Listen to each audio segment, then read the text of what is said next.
recently read The 5 Dysfunctions of a Team by Patrick Lencioni. For the next few minutes, pretend that you got funding to start a business and build a product, and you used that funding to hire 4 smart, highly competent, and hardworking people to help you bring your vision to life.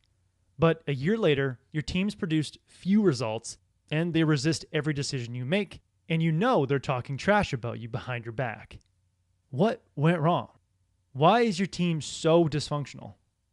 Chances are that over the course of the year, your team members, and maybe you, their leader, elevated your individual goals and your egos ahead of the team's goals. If members of your team stopped sharing work because they wanted recognition, like a selfish basketball player who takes the last shot in a game with 2 defenders on him, instead of passing the ball to a wide open player, then your team put the needs of their ego ahead of the team. And the main reason the people on your team wanted to look good and do what was best for their ego and not the team is because your teammates didn't hold each other accountable to the team's results. Maybe you, the leader, confronted teammates after they didn't do what they said they were going to do. But top-down accountability isn't enough for a team to succeed. High-performing, high-functioning teams follow through on what they say they're going to do because they know they're going to be held accountable by everyone on the team. Author Patrick Lencioni says, peer pressure and the distaste for letting down a colleague will motivate a team player more than any fear of authoritative punishment or rebuke. So why weren't your teammates willing to speak up and hold their teammates accountable for not executing the team's plan? Well, they weren't committed enough to the team's plan to defend it because they weren't involved in the decisions that led to the plan.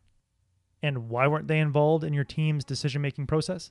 Well, because they feared that challenging your ideas or the ideas of your teammates would lead to an ugly interpersonal conflict. And why did they think that? Because they couldn't trust that they could be open and honest without you or your teammates getting defensive and angry.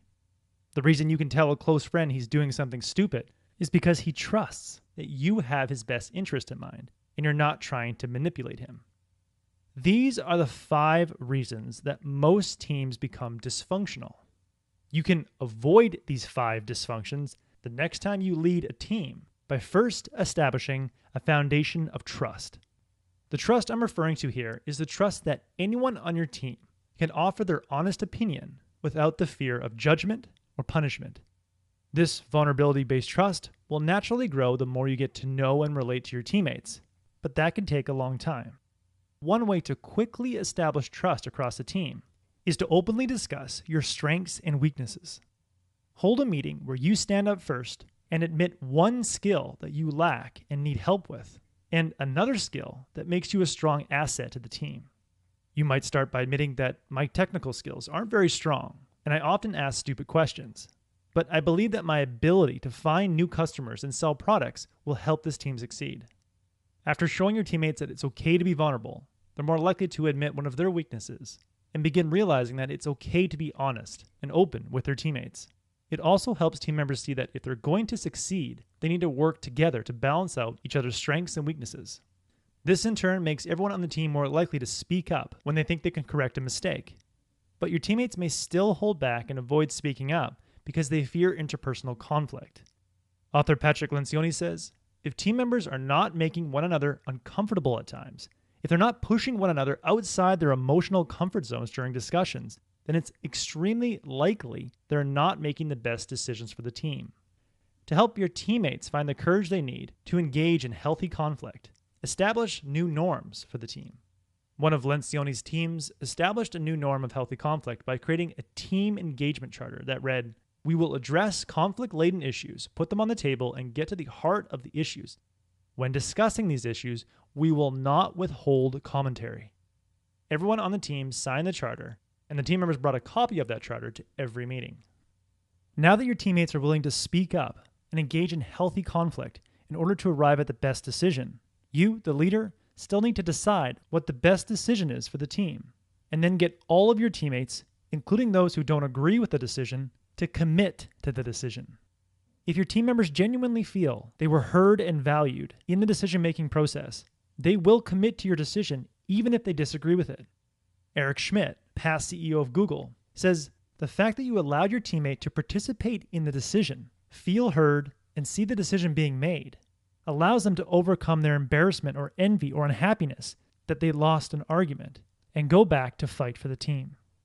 Amazon founder Jeff Bezos says when you can't get agreement, it's helpful to say, "Look, I know we disagree on this, but will you gamble with me on it?" That offer often gets a quick yes. After getting teammates to commit to your action plans by making them feel heard and included in the decision-making process, the more they'll be willing to stand up for your plan when their teammates are failing to do their part. This peer-to-peer accountability is essential for achieving team goals. But your team might resist holding one another accountable for poor performance because they feel they don't have the authority and therefore the permission to hold one another accountable. One way to prove to your teammates that they have the power to call one another out for poor performance is to give each member of your team a chance to host lightning round status meetings.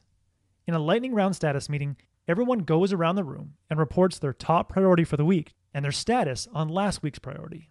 If someone didn't complete their last week's priority, the person running the meeting is tasked to ask what went wrong and what they can do better.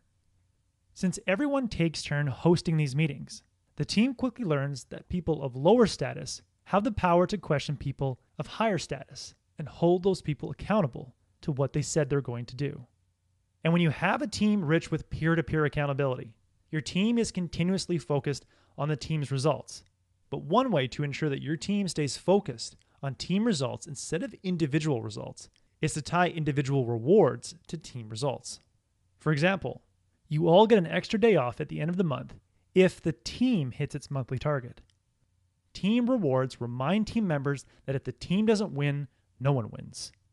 Lencioni says, on strong teams, no one is happy until everyone is succeeding, because that's the only way to achieve the collective results of the group. So in the end, if you want to build a strong, high-performing, high-functioning team, start with trust so that your teammates feel like they can openly share their ideas and opinions without the fear of being judged, so that more teammates feel heard and are willing to commit to the team's plans, so that they're more willing to hold one another accountable, which ensures everyone stays focused on the team's results and the team's objective. That was the core message that I gathered from The 5 Dysfunctions of a Team by Patrick Lencioni. This book is essential reading for every team. I highly recommend it. If you would like a one-page PDF summary of insights that I gathered from this book, just click the link below and I'd be happy to email it to you. If you already subscribe to the free Productivity Game email newsletter, this PDF is sitting in your inbox. If you like this video, please share it. And as always, thanks for watching and have yourself a productive week.